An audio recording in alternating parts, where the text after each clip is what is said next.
아들 예일이가 8살 되었을 때 일입니다.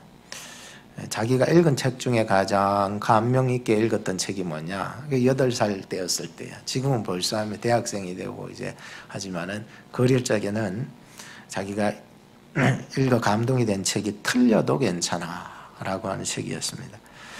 그 책에 보면 이런 내용이 있습니다. 요새는 뭐 인터넷 북이 많이 발달이 돼가 언제라도 그 책을 찾고 싶고 읽고 싶으면은요, 그 책으로 들어가면 다 볼 수 있더라고요. 그래서 다시 한번 뭐 두껍지도 않으니까 보면서 그 안에 내용 중에 이런 내용이 참 마음에 와닿았습니다. 그래서 우리 8살 되었을 때의 아들이 참 좋아할 수밖에 없었구나 라고 하는 생각을 갖게 했던 문구가 있어요. 그래서 그 문구를 잠깐 한번 소개합니다. 틀리는 것 투성이인 우리들 교실. 두려워하면 안 돼. 놀려서도 안 돼. 마음 놓고 손을 들자. 마음 놓고 틀리자. 틀렸다고 웃거나 바보라고 놀리거나 화내는 사람은 없어. 틀릴 땐 친구들이 고쳐주고 가르쳐주면 돼. 어려울 땐 선생님이 지혜를 내어 가르쳐주면 되지. 그런 교실을 만들자. 너 좀 이상해 라고 말해도, 너 틀렸어 라고 말해도 괜찮아. 누가 웃으면 어때? 틀리는 게 왜 나빠? 틀린 걸 알게 되면 스스로 고치면 되지. 그러니까 누가 웃거나 화를 낸다 해도 절대 기죽으면 안 돼. 이런 멋진 교실을 만들자. 그래서 다시 한번 그 책을 이렇게 쭉 훑어보면서 그 문구가 어린 아이의 마음에 감동이 되었었구나 라고 하는 생각을 해보면서, 우리도 하나님 앞에 보면 어떻게 보면 우리 클래스가 좀 어린 아이와 같은 마음이 아닐까. 아직까지 내 영적인 나이를 보면 마치 8살과 같은 어린아이가 아닐까 라고 하는 생각을 해보게 했습니다. 그래서 이 내용처럼 좀 틀리면 어때? 틀려도 괜찮아. 틀리면 친구들이 가르쳐 줄 수 있고, 정말 잘 모르는 선생님의 가르침을 받으면 되지. 우리가 씩씩하게 틀려도 좋으니까 손을 들자. 저요 저요 하는 그러한 책의 내용이었습니다. 그 내용을 보면서 참 그런 교실을 만들 뿐만 아니라 저는 목회자로서 그런 교회를 만들었으면 좋겠다라고 하는 생각을 가져보게 했었습니다. 우리는 살아가면서 여러 가지 교회 일을 하고 또 무슨 어떤 마음을 먹고 생각을 가지고 일해 나갈 때에 여러 가지 부딪히는 일들이 많이 있을 거예요. 그런 마음을 가질 때에 그 부딪힌다 그래가지고 모든 것을 다 포기하지 말고 다시 틀려도 괜찮으니까 저요 옆에 성도님들이 가르쳐 줄 수 있고, 또 목사님이나 연배가 높으신 신앙에 윤회 깊으신 분들이 또한 잘못된 것을 지적해서 가르쳐 줄 수 있는데, 그때 너무 소극적으로 슬퍼하고 낭망해버리면 다시 일어설 기회가 없기 때문인 것입니다. 어떤 심리학자 박사님께서 벼룩이들을 연구를 했는데, 이 벼룩이들이 최대 30cm를 뛴다는 거예요. 펄쩍 뛴다는 거예요. 30cm씩. 이렇게 왕성한 놈들을 후 잡아놔 놓고 유리 상자 안에 넣어놔 놓고는 높이 7cm의 뚜껑으로 덮어버렸습니다. 그러니까 유리 상자의 높이는 7cm가 된 거예요. 30cm 뛰는 벼룩이들이 7cm를 뛰게끔 그렇게 뚜껑을 덮어버렸으니까, 이 벼룩이들이 처음에는 막 높이 뛰려고 30cm 뛰는 놈들, 왕성한 놈들이 그 안에 넣어놨을 있겠네. 얼마나 뛰고 싶겠습니까? 근데 막 뛰다 보니까 아니 7cm에서 자꾸 부딪히는 거예요. 뭐 이런 공간이 다 있나. 그래가지고 부딪히다 하니까 2시간을 동안을 그렇게 꽉 닫아 2시간 동안을 부딪히니까 2시간 이후에는요 7cm 이상을 뛰지를 않더랍니다. 그리고는 그 벼룩이의 뚜껑을 제껴냈습니다. 그리고는 다시 관찰을 했습니다. 그랬더니 이 벼룩이들이 7cm 이상을 뛰지 않더라는 것을 발견하게 되었다는 것이에요. 오늘도 우리가 살아가면서 우리의 참 부딪히는 모든 인생의 벽들이 있지 않겠습니까? 이것 때문에, 저것 때문에, 저것 때문에 부딪혀서 더 이상 가지 못하는 경우들이 있을 거라고 생각합니다. 그러나 오늘 이 팬데믹으로 인해서 마치 우리는 이 벼룩이가 7cm의 높이의 뚜껑에 막혀서 더 이상 높이 뛰지 못하는 모습들을 보게 되는 것 같아요. 이해가 되시죠? 오늘 우리로 하여금 무엇이 더 우리를 더 뛰쳐나가게 하지 못하는 것들이 있는가? 7cm 이상을 못 뛰는 거예요. 저 나름대로의 어떤 이면에서도 야 그래 이게 편하다. 오고 싶은 사람 오고 말고 싶은 사람 말고 그냥 입 다물고 계시면 그냥 나 조용히 얘기하다 끝마치는 거. 그냥 더 이상 발전도 없고 더 이상 얘기도 없는 그런 상황. 이것이 안주될까 봐 내 속에서도 이것이 몸부림치게 되는 거예요. 아무것도 아닌데도 이런 어떤 더 뛰어나가야 되는 우리의 생활 속에서 막혀있는 7cm의 뚜껑 때문에 더 이상 뛰어가지 못하는 우리의 모습, 이런 상황, 이런 세계를, 이런 공동체를 보면서 야, 좀 우리의 영적인 모습은 좀 그러지 말아야 되겠다. 비록 세상이 전염병으로 말미암아 팬데믹 상황을 만들었었어도 우리의 영혼의 건강만은 7cm로 접어들어서는 안 되겠다. 이런 속에서도 이때다 성경을 읽지 말자가 아니라 이때일수록 내 자신을 돌아보며 성경 말씀에 아멘하자. 이런 마음이 솟구치고 있어야 되는 거예요.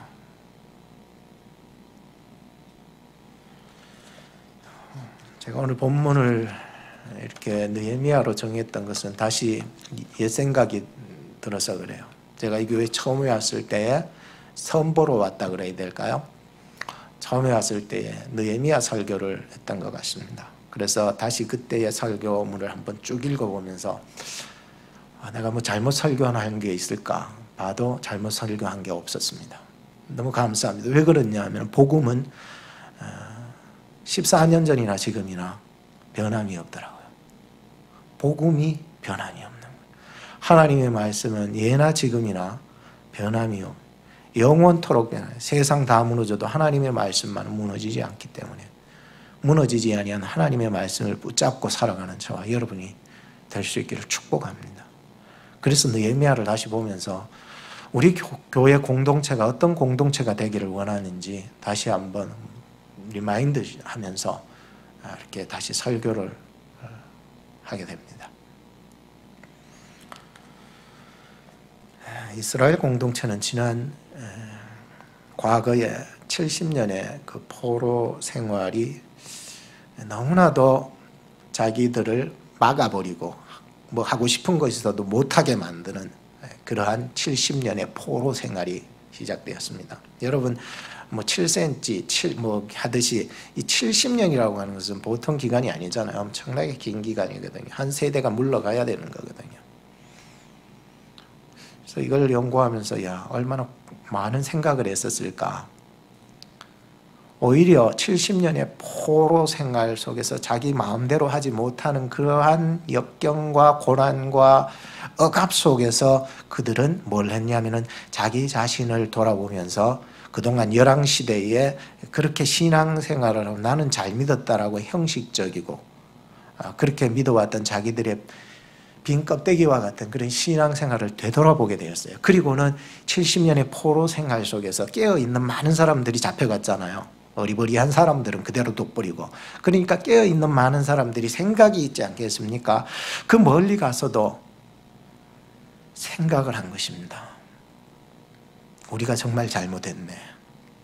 우리가 하나님을 멀리하고 우상을 짝하며 살았던 우리의 모습들을 돌아보게 된 거예요. 그래서 그들에게 무엇은 소망이 있었냐면은 다시 하나님의 약속을 믿고 우리가 예루살렘으로 돌아가리라. 하나님이 예레미야를 통해서 약속하신 그 기한이 다 지나면 우리는 반드시 돌아간다라고 약속을 했기 때문에 그동안에 우리는 우리 자신을 돌아보면서 더 나은 소망을 가지고 살아가게 되었다는 것입니다. 저는 이 팬데믹이 그냥 주어지지 않았다고 생각합니다.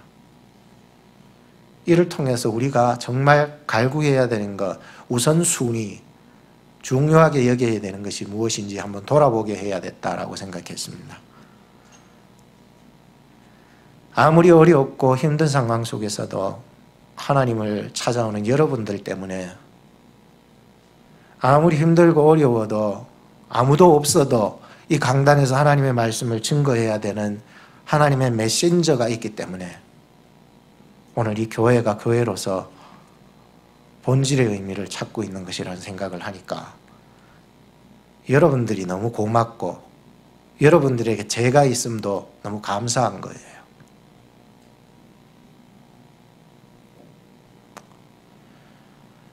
이스라엘 공동체들이 이 70년의 포로 생활 속에서 한 가지의 소망밖에 없었어요.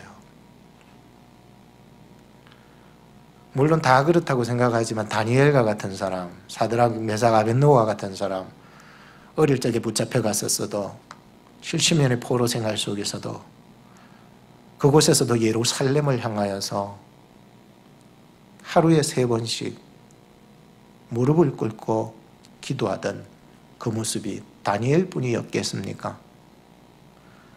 깨어있는 사람 같았으면 내가 얼마나 지난 삶에서 잘못했던 것들이 많았다는 것을 좀 깨달을 수 있는 사람, 깨어있는 사람 같았으면 이제는 내가 바로 살아야 되겠다라고는 정신 차리고 살아간 사람들이 많았었으리라 생각합니다. 그래서 거기에 많은 사람들이 한 가지의 소망이 있었습니다.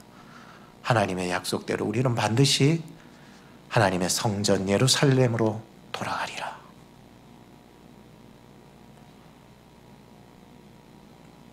오늘 팬데믹도 끝날 날이 올 것입니다. 가장 미국 땅이 먼저 끝나지 않겠습니까? 변형도 많이 일어난다고 그러고 뭐 한다지만 그래도 세계 속에서 위상을 떨치는 강국이 미국이라는 것을 다시 생각해 보니까 저나 여러분들이 미국에 사는 것도 감사할 수 있기를 바라요. 오늘 이 말씀을 보면서 1차적으로는 스룹바벨을 통해서 완전히 폐허가 되었던 성읍들과 예루살렘 그 성전을 다시 건립을 하게 됩니다. 그리고 2차로 에스라 선지자를 통하여 지도자를 세워서 영적인 대각성 운동을 일으키게 됩니다. 3차로 이제 주변에 많은 안 좋은 사람들 대적으로 말미암아 성문이 불타고 성벽이 무너지는 일이 일어나게 되자 느헤미야를 통해서 하나님이 감동을 주셔서 3차로 다시 느헤미야가 사람들을 몰고 들어와서 다시 불타버린 성문과 성벽을 다시 재건하게 되는 일을 벌이게 됩니다. 오늘 느헤미야의 후반부를 보게 됩니다. 느헤미야의 전반부는 무너졌던 성벽들과 불타버렸던 성문을 다시 재건을 하는 내용이라면 이 느헤미야의 후반부를 우리가 보고 있는데 이 후반부는 바로 느헤미야서 속에 이 에스라를 통하여서 영적인 대각성 운동이 벌어지게 됩니다. 완전히 말씀 안에서 사람들의 변화 이런 중점으로 저는 이 말씀의 갱신으로 말미암아 다시 웃음을 찾을 수 있게 된 이 이스라엘의 공동체라고 하는 이 주제를 가지고서 여러분들에게 말씀을 전해드립니다. 첫째는 말씀을 듣고 들어야 합니다. 안 들으면 안 됩니다. 말씀을 듣고 깨닫는 공동체가 되어야 됩니다.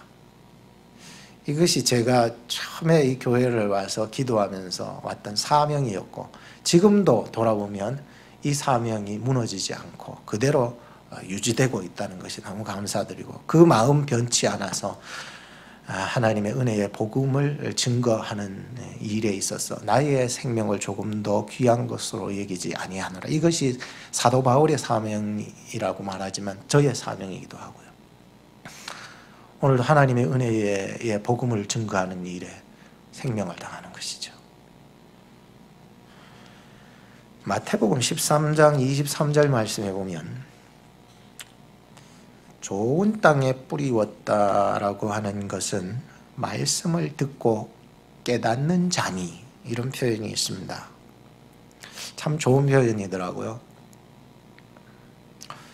씨를 뿌릴 때 어떤 씨는 길가에 떨어지기도 하죠. 어떤 씨는 돌짝밭에 떨어지기도 하죠. 어떤 씨는 가시밭에 떨어지기도 하죠. 그런데 어떤 씨들은 옥토와 같은 좋은 땅이라고 그러죠. 거기에 떨어집니다. 근데 좋은 땅에 떨어지는 것은 뭘 해도 열매가 맺히는 거예요. 깨를 심으면 깨가 열매를, 상추를 심으면 싱싱하게 자라고, 벼를 심으면, 알곡을 심으면 밀이 나고 벼가 나고 보리가 나고, 희한한 거예요. 좋은 땅에 심으면 희한한 게, 뭘 심든지 그대로 막 열매가 맺히는 거예요. 희한하더라고. 좋은 땅이란 바로 말씀을 듣고 깨닫는 자니, 오늘도 말씀을 듣고 깨닫는 성도, 깨닫는 교회, 깨닫는 공동체, 깨닫는 그 셀 모임이 되어야 된다. 그래서 좋은 교회라고 하는 바로 이렇게 말씀을 듣고 깨달아야 된다는 것입니다. 마리아가 마르다 언니보다도 더 좋은 점이 뭡니까? 좋은 편을 선택했기 때문입니다. 예수님이 그 과정에 신방 갔더니 마리아는 예수님의 말씀을 듣고 앉아있고, 마르다는 음식을 준비하는데 문제점은 거기에 있어요. 원망불평하고 있더라는 거예요. 참 마르다가 좋은 여자라고 생각을 하게 된다면 주님을 위해서 헌신하고 주님을 위해서 밥을 하고 주님을 위해서 봉사하는 것이 원망이 되지 말아야 돼요. 솔방솔방이라는 말이 있죠. 혼자 조용히 솔방솔방하면 돼요. 주님은 그 집에 먹고자 그 집에 간 게 아니거든요. 뭐 반찬이 10가지 나올 거 5가지만 나오면 어때요? 주님이 더 좋은 편이라고 선택을 해주신 거는 마르다가 아니라 마리아였다라고 하는 것입니다. 왜? 그냥 예수님 무릎 앞에 앉아가지고 그냥 종용이 그의 말씀을 듣고 앉아있다는 거예요.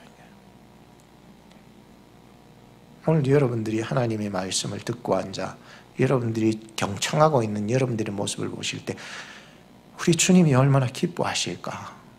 여러분들이야말로 좋은 편을 선택하셨다고 얘기하는 거예요. 여러분들이 앉아있던, 또 다른 어떤 바빠서 이 앉아있는 사역보다 더 좋은 사역을 위해서 열심히 뭔가를 하고 있던, 원망불평은 하지 마세요.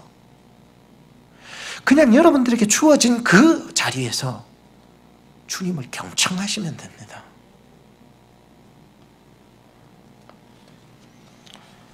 그러면 뭡니까? 영원히 잃어버리지 않는 것을 얻을 수 있기 때문입니다. 이스라엘의 공동체에 큰 변화점이 일어나게 되었는데 뭡니까? 말씀을 듣는 것으로부터 시작된 것이었습니다. 1절 말씀을 여러분 보시면 이스라엘 자손이 그 본성에 거하였더니 7월에 이르러는 모든 백성이 일제히 수문 앞 광장에 모여 학사 에스라에게 여호와께서 이스라엘에게 명하신 모세의 율법책을 가지고 오기를 뭐 했다고요? 초청했던 거예요. 누가? 백성들이 말입니다. 누구에게? 에스라에게. 그 에스라에게 제발 우리들에게 말씀을 읽어 주십시오. 가르쳐 주십시오. 라고 했습니다. 백성들이 말입니다. 성령의 역사더라고요. 옛날에 어릴 적 어머니 아버지께서 공부하라고 그렇게 막 얘기를 해도 공부 잘 됩니까? 몰라, 여러분들은 잘 됐을지도 모르지만 그렇게 얘기하면 할수록 잔소리가 되고요. 할수록 지겨워지고 하기 싫어지고 그럴 때가 많았던 거예요. 오늘도 여러분들이 하나님의 말씀을 듣기를 원하는 그 역사는 성령의 역사더라고요. 주여 하나님의 말씀을 듣기를 원하나이다. 여러분들 살아가면서 하나님의 말씀을 듣고 싶은 생각이 안 드십니까? 그냥 주일날만 설교 들으면 끝입니까? 아니잖아요. 집에 가면 책 덮어봅니까? 끝입니까? 아니잖아요. 성경을 듣는 것은 성령의 역사로 말미암는 거예요. 아무리 책을 읽어도요, 그냥 건성으로 읽어요. 근데 듣는 거는요, 성령의 역사더라고요. 믿음도 들음에서 나기 때문에 여러분들도 오늘 이 시간 그저 왔다가 그냥 가지 마시고 하나님의 말씀을 경성하여 잘 한 말씀이라도 놓치지 말고 들을 수 있었으면 좋겠습니다. 그래서 그 말씀이 나를 치고 나를 가르치고 내가 어떻게 살아가야 될지 교훈까지 얻고 나의 결단까지 와야 됩니다. 1907년 평양 장대영 교회에서 큰 부흥이 일어났죠. 어떻게 일어났습니까? 사경회를 했잖아요, 여러분. 사경회가 뭡니까? 하나님의 말씀을 풀어주는 거예요. 그러는 가운데 한 사람, 길선주, 그분이 그 말씀 가운데 자기 죄를 가슴을 뜯으면서 회개하잖아요. 주님, 내가 죄인입니다. 일어서서는 만인들 앞에서 내가 죄인입니다. 나는 정말 죄인입니다. 내가 죽어버린 그 친구가 죽기 전에 나에게 100원을 줬는데 지금 굉장히 큰 돈이죠. 그 100원을 내가 삥땅 해먹었습니다. 죄송합니다. 정말 하나님 앞에 하나님의 일을, 성령님을 방해했습니다. 내가 죄인입니다 하면서 그 돈을 내 친구의 와이프에게 갖다 주겠습니다. 당장 내일 갖다 주겠습니다. 그렇게 울면서 그들 앞에 얘기를 함으로 말미암아 그게 스타트가 된 거죠. 그렇게 돼서 다른 사람들도 나는 죄인입니다. 또 다른 사람이 와서 나는 죄인입니다. 나도 그랬습니다. 나는 죄인입니다 하면서 막 사람들이 들고 일어서면서 거기 장대영 교회에서 부흥의 불길이 일어나게 돼서 전 세계를 흔들 만한 그런 교회가 되지 않았습니까? 오늘도 우리가 하나님의 말씀 앞에서 가슴을 찢고 회개하는 심령 없으면 변화가 없습니다. 열매가 없습니다. 성장이 없습니다. 그냥 7cm의 인생으로 살다가 마치게 될 것입니다. 이스라엘의 공동체를 우리 다시 보면 성령의 역사가 일어나기 시작합니다. 에스라를 초청해서 말씀을 듣습니다. 그것도 간절한 마음으로 말이죠. 그리고 에스라가 율법책을 가지고 와서 무릇 알아들을 만한 남녀 사람들에게 수문학 광장에서 새벽부터 오전까지, 즉 아침 6시부터 12시까지 7, 8, 9, 10, 11, 12 장장 6시간을 하나님의 말씀을 나무 강단이에요. 그 나무 강단을 짜가지고 거기에서 에스라가 말씀을 봉독을 하기 시작합니다. 그런데 놀라운 것은 성경에 보니까 이 에스라가 새벽 6시부터 오전까지 그 오랜 시간을 혼자서 성경을 봉독할 수 없기에 그 좌우편에 그 하나님의 말씀 선포자, 즉 동역자죠. 동역자들을 세우게 되는데 우편에 6명, 좌편에 7명, 합이 13명을 세우게 됩니다. 그리고 에스라가 말씀을 전하면서 어디 지칠 쯤 되면은 한 사람씩 돌아가면서 그 말씀을 전합니다. 참 굉장히 참 멋지다, 한 조직적이다. 아, 이것이 동력자구나 라고 하는 생각을 가져보게 되었습니다. 예수님에게도 12명의 제자가 있었죠. 에스라에게는 13명의 동역자가 있었습니다. 모두가 에스라를 도와서 성경을 봉독하는 일에 집중을 하고 있습니다. 교회는요, 목사를 중심으로 전도사님도 계시고 장로님, 또 중직들, 권사님들, 집사님들, 우리 안수 집사님들, 또 이름 없이 빛도 없이 감사하며 섬기리라. 이게 이름 없이 빛도 감사하며 섬기는 그러한 자들도 교회 안에는 있는 것입니다. 모두가 자기의 위치에서 최선을 다해 동력하고 있을 때에 바로 그게 뭡니까? 머리 대신 예수 그리스도를 드높이고 그 지체된 우리들이 하나가 되어서 같이 나가는 이런 인격체의 모임 말이죠. 아주 떨어질 수 없는 유기적인 인격체. 이게 바로 교회더라고요. 오늘 저나 여러분들이 떨어질 수 없고 여러분들이 근심하고 아파할 때 같이 아파하고 맞습니까? 에?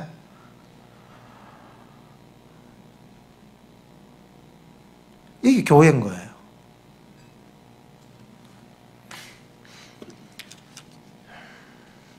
교회에서 가장 우선적으로 말씀을 사모하는 마음, 참 좋은 교회인 것 같아요. 공동체인 것 같아요. 소그룹인 것 같아요. 가장 우선적으로, 가장 먼저, 가장 중요하게, 가장 핵심적으로, 가장 중심을 이루는 것이 뭐냐? 말씀을 사모하는 마음. 이게 중심이 된다. 에스라와 동역자들이 말씀을 이제 봉독하잖아요. 딱 포진해가지고 선포하는 사역이겠죠. 말씀을 선포하는데 봉독하기 시작할 때 7절에 보니까 또 다른 13명의 서브 티처들과 어떤 세워진 레위인들이 있었습니다. 요거는 앞서 에스라와 함께 서 있는 13명과는 또 다른 서브 티처들이 있었습니다. 그 사람들은 뭐냐? 이름들은 다 거론할 수 없고 뭐 제가 말씀드려도 다 나가면서 다 잊어버려요. 저도 잘 모르겠어요. 그런데 그러니까 그건 치우고 이 13명의 서브 티처들이 또 있어요. 이 사람들은 뭐냐면은 선포하는 13명과 에스라를 제외하고 그 백성들이 말씀을 듣는 중간중간으로 들어가서 그 선포되는 그 말씀을 해설을 하기 시작하는 거예요. 깨닫게 한다는 거예요. 참 성령의 역사 아닙니까? 저 사람이 잘 이해를 못하기 때문에 네 혼자만 하라고 에스라한테 맡겨놓은 게 아니고 그 서브 티처들이 그 서가로 들어가서 깨닫지 못하는 자들을 깨닫게 해주는 거예요. 희한하죠? 성령의 역사더라고요.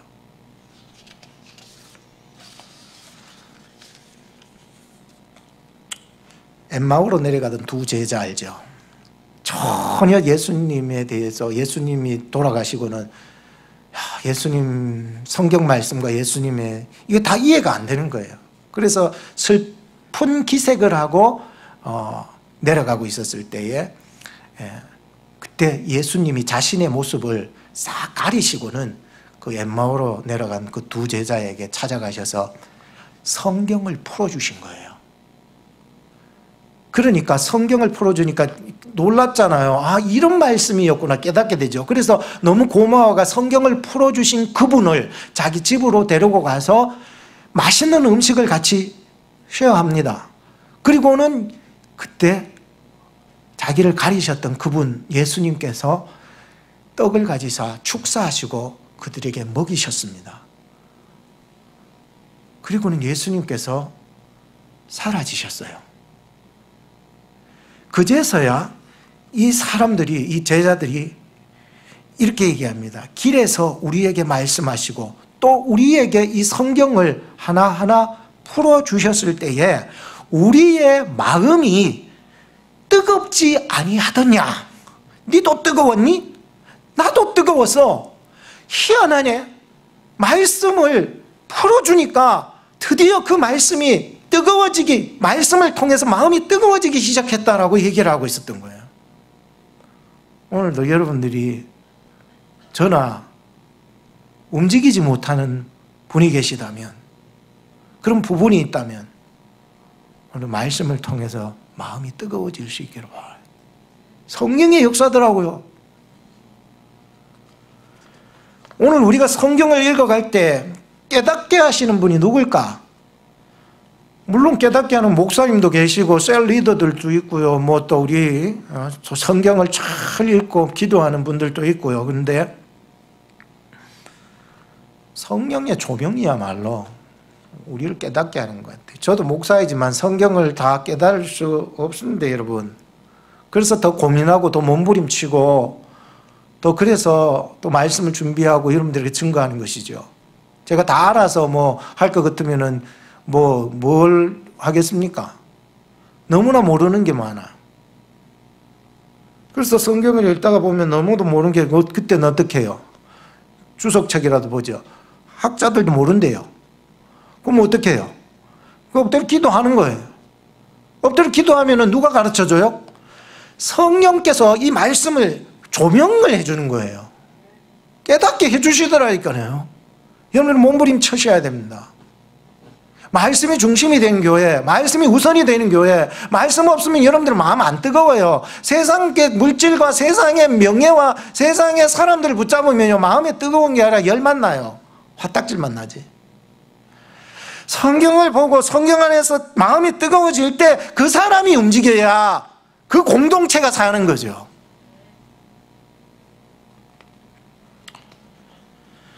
야곱이 부모님을 떠날 때가 나이가 몇인 줄 아세요? 젊은 나이 아닙니다. 77세. 여러분 77세에 부모님 곁을 떠나서 그동안 살았던 70여 년의 거의 80년의 인생은 뭐 어떻게 살았습니까? 야곱으로 살았습니다.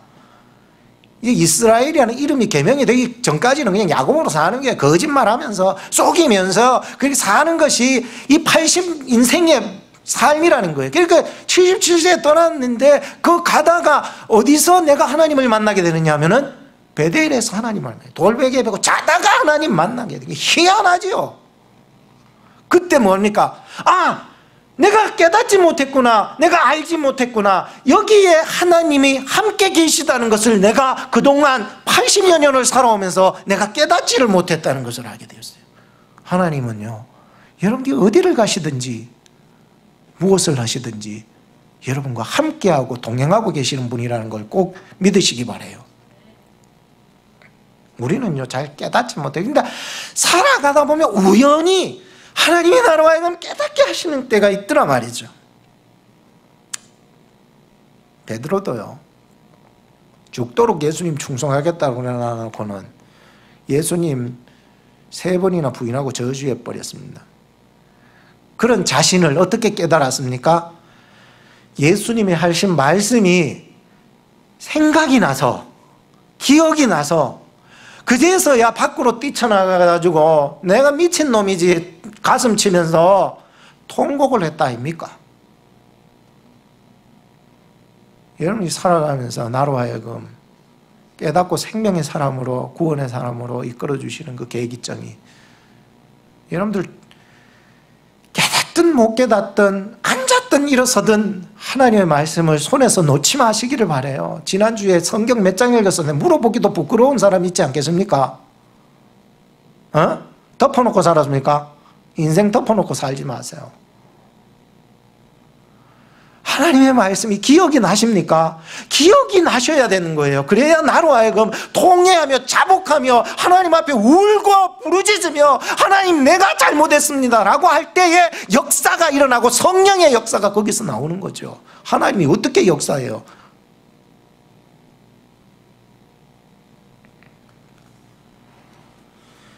깨닫는 것도 주의 은혜인 것 같아요. 내 같은 사람이 어떻게 그럴 수 있어? 뭐 이렇게 자긍하고 자랑하고 자만하고 이런 사람은 절대 못 깨닫습니다, 여러분. 나단 선지자가 다윗에게 가서 말했을 때에 비사로 말했을 때 몰라십니다. 그러니까 직접 대놓고 너가 죄인이다 해버리니까 그제서야 깨달아 알아들었죠. 비사로 하니까 뭐 알아먹어요?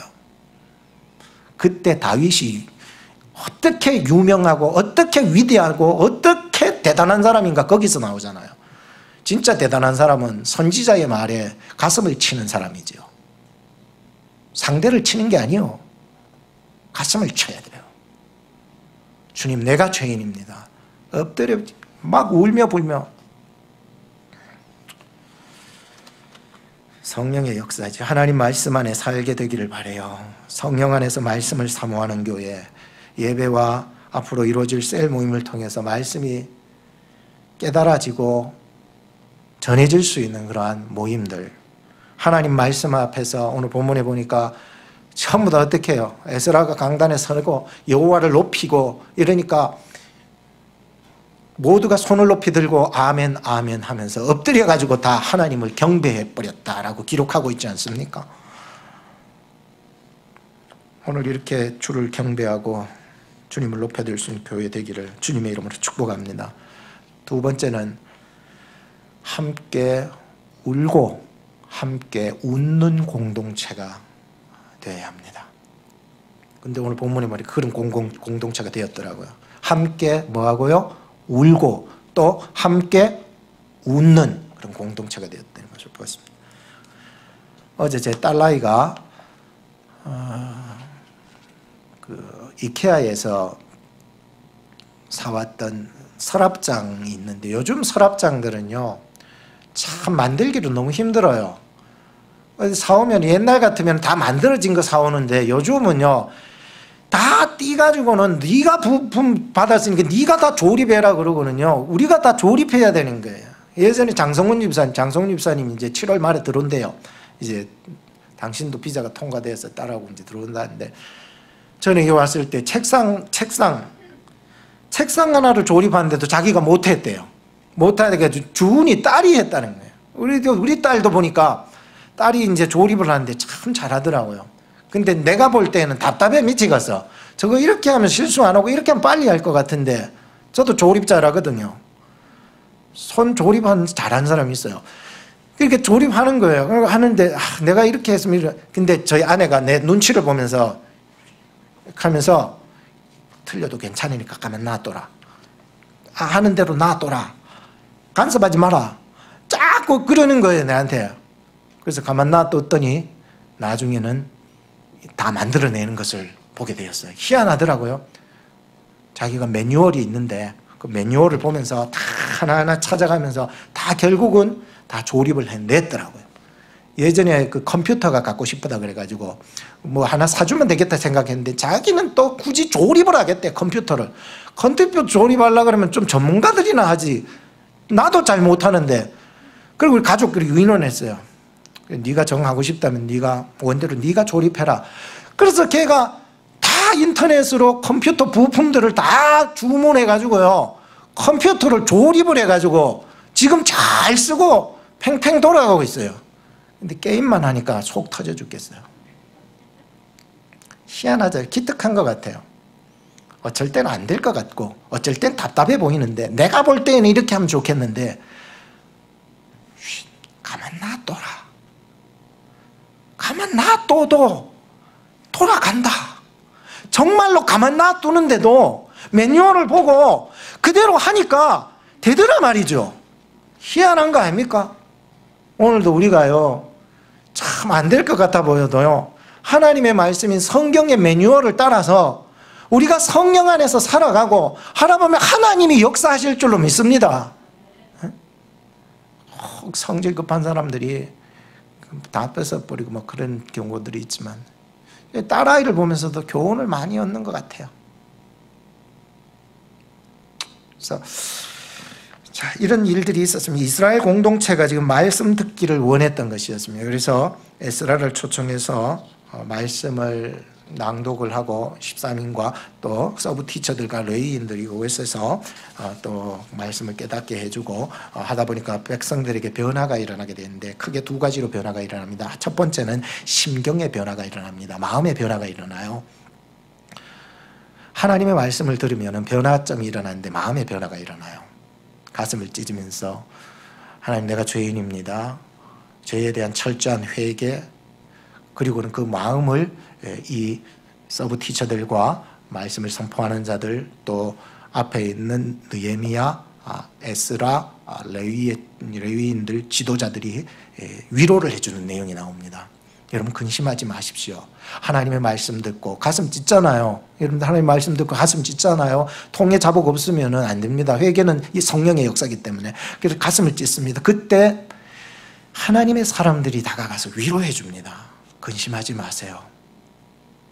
그때 한 말씀이 뭐냐? 여호와를 기뻐하는 것이 너희의 힘이니라. 그들의 눈을 어디로 돌렸냐 하면은 계속 그들이 슬퍼하고 죄에 대한 그 엉돌림에 머무르지 않게 만들었어요. 그럼 어디로 돌려야 됩니까? 죄에 머무르게 자꾸 만들면 사람 우울해져요. 그러니까 어디로 돌려야 돼요? 여호와는 너희의 힘이다. 이 여호와께로 방향을 맞춰서 돌려버렸다는 거예요. 참 이해하는 거예요. 오늘도 우울한 사람들 있죠. 그 마음을 어디로 돌려줘야 됩니까? 위로를 해주면서 여호와를 기뻐하는 것이 너희의 힘이라고 여호와께로 그 눈동자를, 마음을, 그 생각을 돌려버려야 되는 거예요. 그래야 거기에서 뭐가 나오느냐? 두 번째로 행동의 변화가 일어나요. 심경의 변화가 말씀 안에서 일어나면 이것이 행동의 변화로 일어나게 되더라는 거예요. 12절에 보니까 모든 백성이 곧 가서 먹고 마시며 나누어 주고 크게 즐거워하게 되었다. 옛날에 보면은 그런 말 있잖아요. 울다가 웃으면은 털난다. 그런 말 있잖아요. 그래서 그 얘기를 듣고는 도리어 막 나도 울다가 누나가 그런 얘기를 하고 형이 그런 얘기를 하고 엄마가 그런 얘기를 하면 울다가도 웃어버리게 되는 거예요. 더 웃어버리는 거예요. 참 분위기를 이렇게 침울한 분위기를 더 좋은 분위기로, 더 웃고자 하는 분위기로, 기쁜 분위기로, 즐거워하는 분위기로 만들어야 성령의 역사다 말이죠. 웃음이라고 하는 것은 우는 것보다 나은 것이 있어요. 그게 뭐냐? 웃음이라고 하는 것은 우는 것보다 나은 것이 바로 웃음은 우리의 회복의 증거가 되기 때문에 그래요. 아, 저 사람 치료받았네. 저 사람 고침받았네. 저 사람 이제 다시 일어서게 되었네 라고 볼 때에 그 사람이 웃고 있는 모습을 봐야 된다는 거예요. 아직 침울하면 그 사람은 심경의 변화까지만 온 거죠. 물론 울 때는 울어야죠. 울 때는 울어야지만은 울음이 변해서 웃음으로까지 나가야 됩니다. 그럴 때에 하나님은 그 사람 속에서 더 성장하게 하시는 놀라운 은혜를 주시게 된다는 거죠. 한나라고 하는 인물을 잘 알잖아요. 얼마나 기도했습니까? 자기 남편 그 마누라가 둘이다 보니까 그쪽 마누라 때문에 얼마나 속 썩였습니까? 미칠 지경이었습니다. 매번 자기를 갈구고 말이죠. 막 그러니까 성전에 와가 눈물 콧물 흘리면서 막 소리쳐서 막 기도하고 죽게 부르짖습니다. 그러니까 엘리제 사장이 나와가지고 너 이제 술 끊고 집에 돌아가! 이래버립니다. 그런데 이 한나가 얘기합니다. 술을 마신 게 아닙니다. 제가 너무나도 억울하고 한통하고 정말로 속이 터져 죽을 것 같아가지고 저의 성전에 나와가지고 울며 불며 기도하는 것입니다 라고 해주니까 그 엘리제 사장이 뭐합니까? 그를 위로해 줍니다. 너의 기도하는 것을 하나님이 들어주시기를 원하노라. 대단한 위로 아닙니까? 오늘 여러분들의 답답하고 눌렸고 힘들었고 답답했던 문제들이 오늘 여러분들이 주를 향하여 구하는 것마다 쏙쏙들이 다 응답되기를 주님의 이름으로 축복합니다. 그런 평화와 위로를 이 엘리제 사장이 간구하면서 위로를 해주었던 것입니다. 그 후에 어떤 일이 일어나느냐? 한나가 다시는 얼굴에 수색이 있었대 없었대? 없었습니다. 그 후로 좋은 일만 일어났습니다. 그 후에 사무엘을 탄생시키게 됩니다. 자기 자녀를 하나님의 선지자로 드리게 됩니다. 대단한 축복을 받은 것이었습니다.